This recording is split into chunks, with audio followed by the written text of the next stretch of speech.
IPhone ஏர் பார்க்குறதுக்கு சூப்பராக இருக்குது. பிக்கப் பண்ணையில் ஒரு நல்ல ஃபீல் இருக்குது.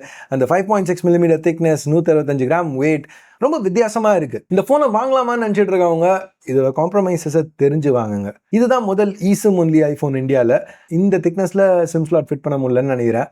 இதில் A19 Pro சிப் இருக்குது, ஆனால் ஒரு GPU கோர் கம்மி. ப்ளஸ் இந்த திக்னஸுங்கிறதுனால தெர்மல் கன்சர்ன்ஸ் இருக்க தான் போகுது. iPhone 17 9-லேயே இதில் தான் பேட்டரி லைஃப் வீக்கஸ்ட்டாக இருக்கும். ஆப்பிள் இன்னமும் ஆல் டே பேட்டரி லைஃப்னு சொல்கிறாங்க. நான் இன்னும் அவ்வளோ டெஸ்ட் பண்ணி பார்க்கல.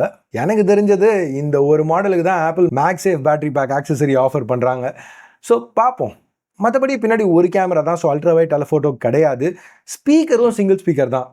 கடைசியாக இந்த ரேட்டில் ஒரு ஃபோனில் சிங்கிள் ஸ்பீக்கர் எப்போ பார்த்தோம்? 10 வருஷத்துக்கு முன்னாடி. ஸோ ரொம்ப வித்தியாசமான ஒரு எக்ஸ்பீரியன்ஸ் கிடைக்குது. ரேசர் தின் பாடி, ரொம்ப லைட் வெயிட்டான டைட்டானியம் பெல்ட்.